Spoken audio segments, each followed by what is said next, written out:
Go into the background of the federal program, the state law, ASTRA.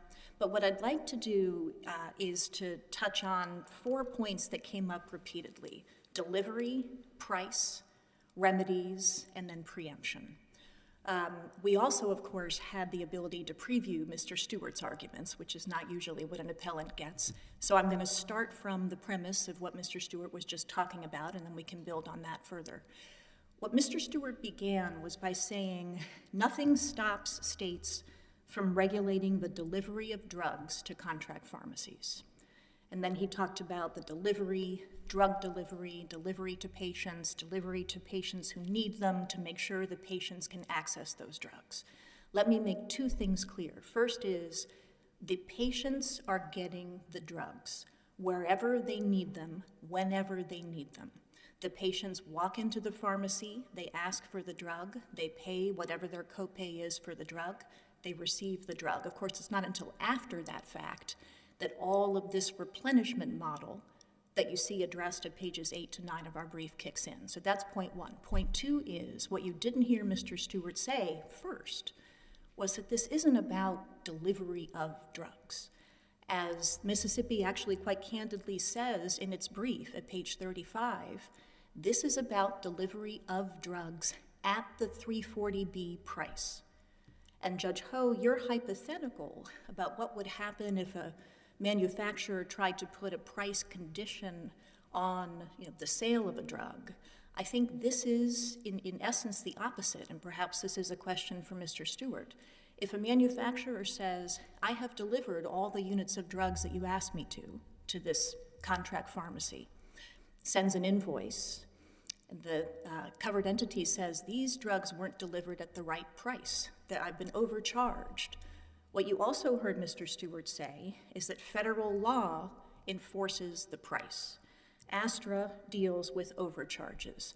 The U.S. amicus brief that Mr. Stewart cited talks about overcharges and the importance of a unitary administrative and enforcement scheme. That's the phrase that was used by the Supreme Court characterizing the U.S.'s argument in that case. So when Mr. Stewart stands, perhaps he can explain if a manufacturer just delivers drugs to a pharmacy, that seems to satisfy the statute, except that I think what Mr. Stewart will have to say is it doesn't if it's just delivery, because it's delivery at a particular price. And that's the mischief. Because once you start talking about what price these drugs are delivered at, you walk into what Mr. Stewart has described as federal enforcement territory. In order for a covered entity to complain that they have been mistreated or that their contract pharmacy has been interfered with, whatever that means under the statute, they will have to say, we didn't get our products replenished at the price that we were supposed to. So we were overcharged for those products that were delivered to the contract pharmacy, like they always are, but the price was wrong. This is about price. This is not about delivery, because then the question has to be delivery of what? This is about price. So then you get to the question of what the remedy is. And you've already heard Mr. Stewart say the remedy for an overcharge lies with that complex program that Mr. Perry described to you as well, the ADR program that has now kicked into place, all of the remedies that HRSA administers and enforces under ASTRA. And because that is what the Supreme Court has described as the exclusive sphere of remedy, when you start looking at this statute and what this statute demands on the enforcement side, you run into, and I'll borrow Mr. Perry's phrase, some pretty sharp conflicts. Because what you have are circumstances where you can imagine a manufacturer says, this particular contract pharmacy has been requiring an inordinate amount of a particular drug. We think there are significant diversion problems here. They're not going to patients. Whoever they're identifying after the fact as patients, they're not patients. How do you answer that question? If you are a state administrator. You mean they're not going to 34B Yes. 340B. Yes, 340B. They're going to patients, they're not going to Yes, of 340B. course, I was overly shorthanded. A 340B kind of qualifying patient. The state administrator would have to determine, among other things, does this person qualify as a patient of the hospital, which we know from Genesis and other cases is a significant fighting issue right now. The other thing that Mr. Stewart said that struck me is, one of the things he mentioned is, how do we make sure these hospitals don't give to people who aren't their patients? How do we make sure that there aren't overcharges, diversions, duplicate discounts? Those are exactly the reason, all of those are exactly the reason why the HRSA and HHS located that unitary enforcement authority in HRSA just as it did. Because you can also imagine a circumstance where someone is a patient of a 340B covered entity, but also a Medicaid patient. And of course, then you run into a difficulty with duplicate discounts, depending on whether the Medicaid rebate is being sought or the 340B discount is being sought. Mr. Stewart pointed out that those are the sorts of things that the federal laws require, because they all deal with price and restrictions on who can transfer or sell to whom. That is exactly the sort of thing that this statute will require of state administrators. So that leads me to the preemption issue that I think is really at the heart of this case. Whether you think about it as conflict or field, I think the best starting point is probably from this enforcement theory. Because if you accept ASTRA on its face as saying this regulatory scheme provides the exclusive remedy for overcharges, if the Mississippi enforcement scheme is thereby rendered a nullity, there's nothing more to the rest of the statute. And you can almost flip that analysis and look at it the other way too. This is a statute that is really unusual for a state law because it is built onto this federal program. It defines itself by reference to the federal program. It defines 340B drug by reference to the federal program. If you took out the federal program, this statute wouldn't exist. So all of this talk about health and safety and presumptions against preemption, which is what the district court applied, are kind of beside the point. If we're talking about field preemption, the question the Supreme Court tells us to ask from Hillsborough is, what is the field Congress is said to have preempted? So you start with the question about what the field is and what's preempted. And here, what we know is that ASTRA instructs us that Congress has created this sort of uniform, unified remedy field for 340B issues. So I think the cleanest path through to an opinion is to say, because of this irreconcilable conflict between what we know from ASTRA and the fact that this is a price statute masquerading as a delivery statute, this is preempted by the 340B program. So are you saying that the price mechanism defines the class? Not that the class defines the price. We're going to set the price at X dollars for this drug, and that defines the class of people who are paying X dollars. The way I've always thought of it is we determine we're going to sell this drug to this group of pharmacies or whoever the buyers are. Right. And that defines the price. But what you're really saying is we're going to sell at X price, and the people who pay X price are the class.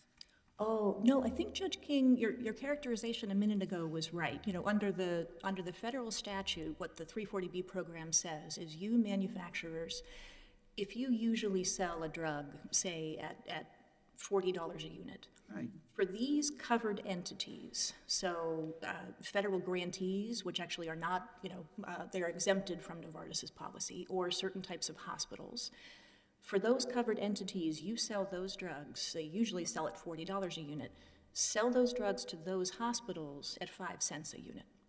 So the class gets defined, you're telling me, before Yes. the price gets set. The class is defined as the class of covered entities. That's exactly right. And I think the difficulty here is that what the covered entities are doing, and you can see this at pages maybe 7 to 10 of the brief, they have essentially contracted out in all directions with CVS, Walgreens, other major I was pharmacies. wondering, I mean, the pharmacies on Westheimer, that's not St. Luke's or it's not MD Anderson. That's right, and any patient, including a patient of St. Luke's or MD Anderson, could walk into that pharmacy and get what she needs. The question is, if St. Luke's and the pharmacy and their third-party administrator after the fact conclude that that patient who came in 2 weeks ago was a patient of a 340B covered entity, then do they get to ask for that discount, that product to be replenished back to that pharmacy on Westheimer at 5 cents? So who is it that defines the class that this hapless pharmacy happens to be a member of? Who is it that defines it? I think it's safe to say that the statute defines the class of entities that are entitled to get the price. I think the mischief here is that the hospitals and federal grantees have essentially contracted out to other pharmacies so that they, if they happen to have a patient of theirs who walks into a hospital, not in New Orleans, but hundreds of miles away, or walks to a pharmacy, asks for the same medication, do they get the benefit of that 340B price, that is the covered entity's price? And Judge Ramirez, that's the answer to your question earlier. It's the covered entity that is supposed to benefit from the price. The problem that's happening is that the contract pharmacies and the third-party administrators, the Walgreens of the world, have started essentially taking their cut. That's what you see in the Novartis opinion as well. Now, do the covered pharmacies, setting aside MD Anderson or the big facilities, do the covered pharmacies enter into these contracts with the seller of the drugs? The pharmacies do not themselves have contracts with the seller of the drugs. I think that's another part of the mischief too, because what the covered entities are saying, the ones who are entitled to that 5 cent price, they're saying, we would like 100 units of this drug. Please deliver it to the Walgreens 50 miles away, and deliver that drug at 5 cents a unit. That's the kicker. And the question is whether the covered entity, which itself is supposed to benefit from that, whether it is entitled under the federal statute to be able to create this web of contract pharmacies that also benefit. They've become a member of the club without exactly signing a club membership. They have. They have. I think people have struggled, and I think the Third Circuit's opinion talks a little bit about this, about whether the contract pharmacy has become this, 16th covered entity without even being named. I think that's a big issue. But just to wrap up, if I could, I think the questions of the day are, it's not just delivery, it's delivery at what price? And if it's delivery at what price, and the complaint is you didn't deliver this drug to me at the right price, that strikes my ear as an overcharge. And I think Mr. Stewart would agree that overcharges are part of federal law enforcement. That's what he said earlier. If there are no further questions. Thank you. Thank you, Counsel. You've saved time for rebuttal. Mr. Stewart, before you get going and get too much momentum, do you want to have the opportunity to address the claims data issue and what the state's position is on that? Sure, Your Honor. As we said in our brief, 728 does not hinder access to whatever claims data people are entitled to. It does not on its face do that. The word interfere does not do that. It's hard to speak with respect to a particular policy. I mean, my friend in the earlier case referred to, our claims data policies. I don't know exactly what those look like. I don't know if they're 70 pages. I don't know if on page 70 it kind of, brings in something. I mean, those are factual questions Okay. There's no block on claims. But it's not crazy to worry that if there is a duty imposed on a covered entity to provide all sorts of data and documents, discovery and litigation can be burdensome. It's not crazy to think that might trigger the word interfere. You're assuring the court and litigants today that that is not the proper way to read Mississippi law? Because on its face, I could see the argument that it does. Right, I mean, but, sorry, you're, I'd say, Judge Ho, that it's, again, you'd have to look at what's the normal practices between these different actors. Is it an obstruction of normal practice? I mean, 250 or 340B looks like it really is contemplating some amount of audit. I mean, obviously, squarely contemplating auditing, exchange of information, checking on diversion, all those things. So, I mean, that does seem pretty normal course. Again, the Heartland... You're saying the manufacturer isn't interfering so long as it's not adding to current requirements. I thought the whole point was that these are subject to discussion and negotiation depending on a particular Right, I think I'd say normal requirements, saying, you know, where's the baseline, you know, because some of these are a little bit new, and I want to just be a little careful in sort of the pre-enforcement context, but again, it comes back to interfere does not block this claims data. I just, you know, that's just not what it means. I think, you know, I want to make sure to respond to a number of my friends' points here. I think, you know, it didn't get as much attention in this argument, but it did get attention in Ms. Stetson's briefing, so I do want to address it. Just the presumption against preemption, it dovetails a bit with the sort of significance and meaning of statutory silence in this context, and I do want to briefly kind of touch on it. The Mississippi law here protects health, safety, and vulnerable consumers by ensuring that life-saving drugs are delivered to areas and patients in need. That warrants the presumption against preemption multiple times over. Health and safety, consumer protection, pharmacy. Doesn't it matter that this is not health and safety generally, but it's health and safety within the context of a federal 340B program? Doesn't that change the presumption analysis? I mean, it doesn't, Your Honor. I mean, I take you know, just to give one example. Or I suppose another way to do it is, does an Astra satisfy the presumption? Well, I mean, it takes... I'm sorry, overcome the presumption. Sure. So we cited the De Bono case from the Supreme Court in our briefing, Your Honor. That's an ERISA case. I mean, I think it's fair to say ERISA is an unusually federally preemptive area. Yet the court held that the presumption applied in that case to a New York gross receipts tax on the income of medical centers. Simply because it operated in the healthcare field. That's page 814 and footnote 10 of that case. And it equated that to a regulation of health and safety. It didn't have to get into the nitty-gritty of blood plasma or anything like that, and still the presumption applied. This court, in the White Buffalo case, Teltec case, the Castro cases, has applied the presumption to a spam email policy, a law regulating spoof telephone calls, and the statute of limitations on debt collection claims. I would say, you know, not just kind of by its natural operation, but as a matter of fact, based on the declarations we've submitted, this law clearly has as strong an impact on health, safety, and consumer well-being as any of those laws, I would say. Again, those are the declarations that we've cited over and again in our papers. With that, I want to get to this idea. You know, Ms. Stetson, talked about this idea of access, and it gets to the, is this a delivery regulation or a pricing regulation? You know, I just noted, she began with this suggestion that patients are getting these drugs, and I just want to emphasize, there's quite a difference by saying that, somebody can go down the street and get a drug at a commercial price versus someone can, go and get a lower price that their covered entity hospital would be offering them if they could access it. So, I mean, it's again, I come back to the University of Mississippi Medical Center. This is pages 130. But doesn't that statement essentially acknowledge that this case is in fact about price? I'm sorry, Your Honor? Doesn't your statement just now, which is I think well taken, but doesn't that essentially acknowledge that this case is in fact about price? Yeah. It takes prices given, Your Honor. I mean, again, covered entities are entitled to purchase these drugs at these particular prices. What's being presented is they can't get those to patients under these policies. I mean, I come back to the example, if a hospital says, deliver them to, my central location, that's fine. There's no dispute that they would have to, that a drug maker would have to send those drugs to that location. It's only when somebody says, okay, please deliver this portion of them to these various pharmacies that get them to our far-flung patient population.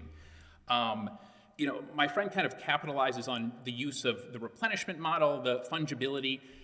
I'd make a couple observations on that. I mean, one is there's not much basis in the record here to say how widespread the replenishment model itself is in Mississippi. I mean, paragraph 19 of the complaint in this case is the main area for that. And it says just traditionally this model is used, but we know it's not the only model used.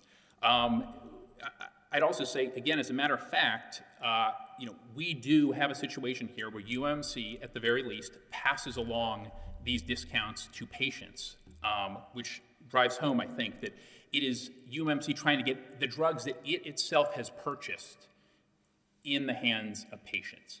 And I mean, even with the replenishment model, if you kind of, just take that on its terms, you still have to have delivery of a covered entity's drugs to replenish the existing model anyway. So there has to be some delivery there. But just as a matter of fact, I would emphasize pages 130 to 131, paragraphs 10 and 12 of the Raymer Declaration show that this, as a matter of fact, regulates and affects access and delivery of drugs. Enforcement came up. It did, of course, at the end of the last argument. Ms. Stetson picked it up here. There was not a whole lot of this in Novartis's briefing on appeal, but I would like to emphasize state enforcement of this does not involve the federal law questions that have been claimed here. I mean, it's really quite a simple question. It's going to be, hey, drug maker, would you send these drugs to this covered entity if they agreed to your contract pharmacy policy? If they said, please send them to my in-house pharmacy, would you send them? That is going to be the key question in at least the vast bulk of these cases. That's why there's no mystery to the plaintiffs here, what is covered by these policies. My friend makes a suggestion of, we'll have federal defenses, we'll be able to claim somebody's not a patient, that there's diversion, or those kinds of things. Those are things that they have to take to HHS. They cannot unilaterally decide those for themselves. I mean, even in the normal course of dealing, a drug maker can't just, under this statute, can't just unilaterally say, I will not sell you these drugs because I have suspicions of diversion. I mean, they have to go through the HRSA process, just try to work it out in good faith, present it. Even HHS itself can't just lickety-split saying, hey, we think there's diversion, you're kicked out of the program or you're paused. I mean, there are very involved procedures to make sure that people's rights are protected and these drugs keep moving so that they can get to people in need while all this is going. So this idea that drug makers are going to be able to inject all of these issues into these state proceedings is just not true.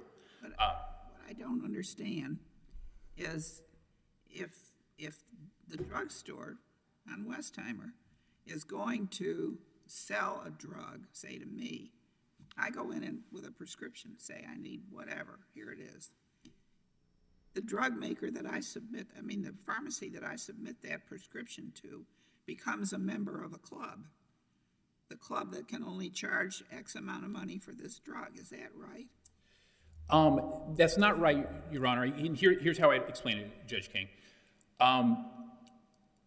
They would be selling a drug. Let's say you're a patient of a 340B covered entity. They would be selling a drug on behalf of that entity to you. And in some cases, your prescription... So you have to say, when you go into the pharmacy and you present them with a prescription, you're not just dealing with that pharmacy. You're dealing with a much larger entity of which that pharmacy is a member and is therefore bound by the pricing scheme that is enforced by that member. You always have the idea, this is the old idea, you go into a pharmacy and you're dealing with a person, okay? Somebody you've probably known for a long time who lives in the community, etc. The answer is, if you come in there with a prescription, you're not just dealing with that person. It's one thing to talk about going into MD Anderson and they're going to have to prescribe something for you, and you assume that that's a part of a massive enforcement mechanism. That's not true with respect to the theory of a citizen going into a pharmacy on a street in their neighborhood, and all of a sudden they're a member of a group that, as to which the price is set by the group. Right? Am I wrong? What am I missing? Sure, Your Honor. Let me see if I can do my best here, because I think there may be a couple moving pieces there. I think at least in the context of the 340B program, you would have you'd have some kind of a relationship with a covered entity who would prescribe you something, and then you're going to your local pharmacy to fill the prescription. Right. And I think if things work right, you're getting it at kind of the intended price. Now, it's possible there won't be a price markdown, but if you're a patient of UMMC, you may be getting a price markdown. But the idea is that, and I think this is... Who sets the price at which that drug is sold to me at that pharmacy? If it's not Anderson or one of those large groups, it's a neighborhood pharmacy. Maybe they don't exist anymore. They just look the same, but maybe they don't exist. But just assume it's a pharmacy in a neighborhood and you're trying to fill a prescription. Who sets that price? I mean, I think it's, at least in part, the covered entity. What I don't... Who is the covered entity? Your hospital. So, No, but I'm saying a pharmacy in a neighborhood. So the pharmacy in a neighborhood where you're filling a prescription is covered by this, right? Is that what you're telling me? Who signed up that are you saying that pharmacy is, as a matter of law, a member of a group that has limits on how they can sell that drug? Is that what you're saying? I'm sorry to be thick about this, but I'm trying to translate It's one thing to talk about what Anderson charges for the drug. It's another thing to talk about a pharmacy in a neighborhood selling the same drug, okay? You go in and you present the prescription, and then the pharmacy, are you telling me the pharmacy has to sell that at a prescribed price? They can't just decide what they want to get for this thing. Maybe they figure they look at the net worth of the person who submits the prescription. And if you're in River Oaks, that's a fair consideration. And all of a sudden, that factors into the price. You're telling me that it doesn't. I guess I'm not sure that I can give a universal answer on that, Judge King, because, I mean, the 340B program it's speaking to the price at which your hospital, say, buys the drug from a drug maker. Well, does it speak also to the price at which the drugstore in my neighborhood buys the drug from the manufacturer?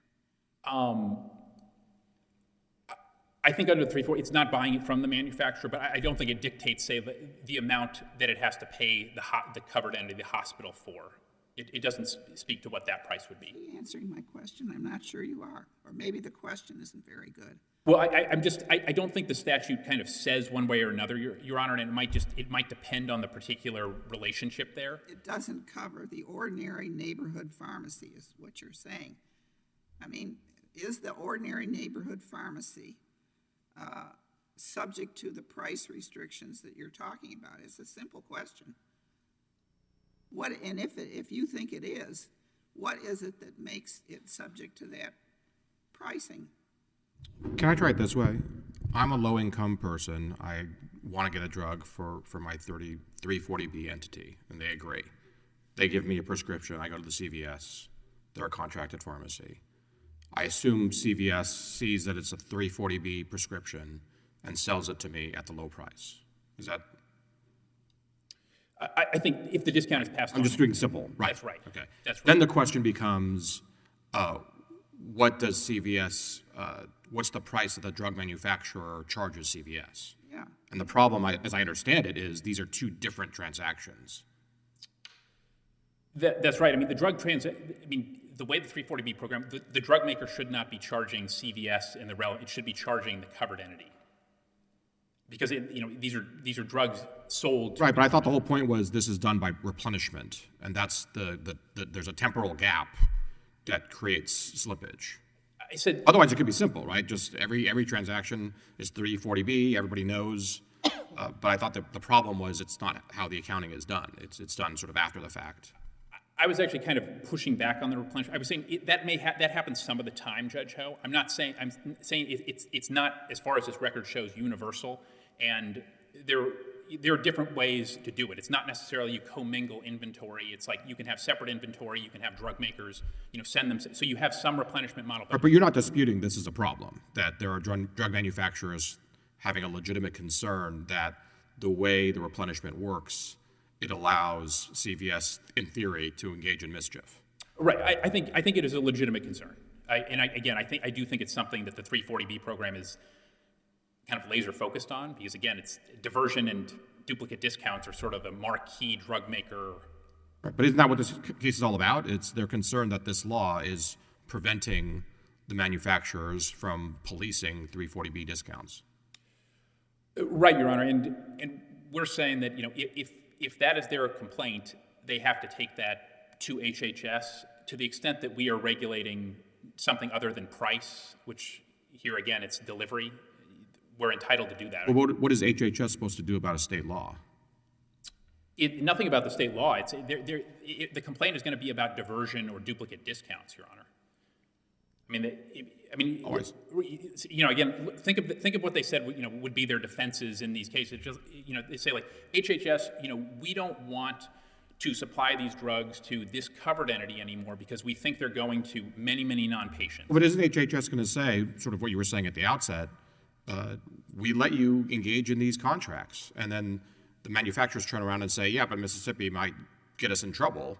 I think HHS is going to say, well, that's your problem. Well, Your Honor, the remedies are often back end. Again, it's sort of like you sell the drugs, you think there's a problem, you investigate it, you go to HHS, and then it says, okay, covered entity, yes, you sold this to the wrong people, here, you're now liable, pay back this money. So again, HHS is going to adjudicate disputes about the price, not about the delivery obligation to these different contract pharmacies. So again, it's different disputes that are going to be enforced. I hope that addressed the question, Judge Ho. So you answered my question, right? Because somehow it escaped me. Did he answer it? Because you're going to have to answer it. I'm not sure. I apologize. I wasn't appreciating it. Well, it's the most common situation you can think of. You go into your neighborhood pharmacy, present him with a prescription, and is the price at which he charges me for that drug, can he decide what he's going to charge for it, or is that controlled by the statute? And I think it's not controlled by the 340B statute itself. I didn't hear you say it again. It's not controlled by the 340B statute itself.